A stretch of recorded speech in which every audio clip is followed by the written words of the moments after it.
He began whistling, and it took a few seconds, but then they caught on. As they flew away from the site where they had almost died, the Nightstalkers all pursed their lips and whistled away. Always look on the bright side of death. "We were lucky," Peter said. Miss Jones sighed, which was difficult to do with all the tubes stuck in her body. Any movement brought discomfort. A lot of movement brought pain. She'd lived with the situation for years, and she hoped, but did not pray, that she had several more years. Unfortunately, she was a realist, and she knew time cared as little for her hopes as it would for her prayers. She kept the speaker on, and in the background they could hear the team whistling that part of "Always Look on the Bright Side of Life," but there was that edge to it.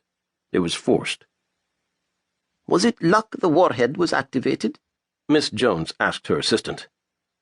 "If we say there is luck, then isn't one as likely to have bad luck as well as good luck?" "It was those fools who bought the silo that caused the problem," Peter said. "More so, it was whoever left that warhead in the silo." "Which brings up an interesting point," Miss Jones said. Her office was dimly lit, and was actually a room behind the office where she met each new Nightstalker, and in-briefed them and held debriefings with Moms and Nada. She'd been impressed when Doc had quickly surmised that the shadowy image sitting in the dark shadow on the other side of the desk was usually just an image, not a person. Not that it mattered. She always said what she needed to, and she could see and hear everything pertaining to the Nightstalkers from her hospital bed. "And that point is," Peter pressed, making her realize her thoughts had drifted off, which concerned her, as it was happening more and more. It was a luxury of the elderly, but a person in her position could not afford that luxury. "What if the nuclear warhead being left there wasn't a mistake?" she asked. In the background, the whistling had petered out, and there was no sound coming out of the speaker except the muted roar of the snake's engines. Miss Jones turned the speaker off. "Here in the Nightstalkers, we are so used to ascribing incidents to mistake or oversight or scientific malfeasance. We rarely consider that often there are those who scheme and plot and act, sometimes in ways counter to what we believe is in our country and mankind's welfare." Peter frowned. He glanced over at the various machines helping to keep Miss Jones alive, scanning their various lights and indicators. He'd been doing this for so many years that anything amiss would have screamed out at him. All was within normal parameters.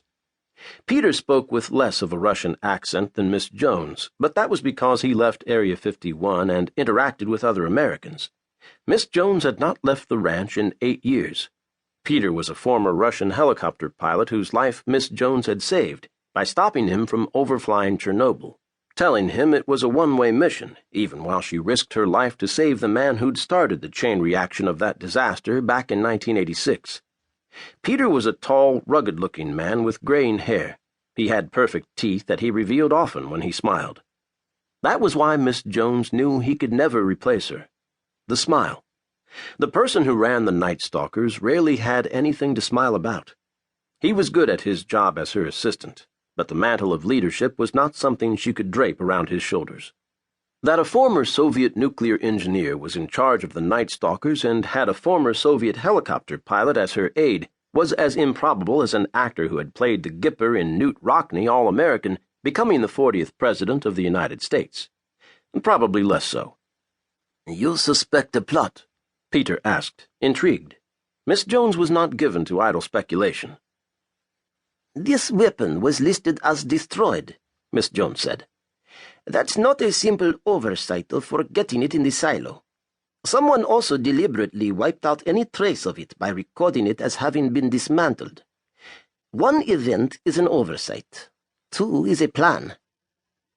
"If it is a plan," Peter said, "it is a very old plan." "When I heard the year 1962, I knew right away what the code name was," Miss Jones said. "Operation Ortsack is in the nuclear protocol binder. What is not in the binder is what didn't happen. General LeMay was the Chief of Staff of the Air Force at the time.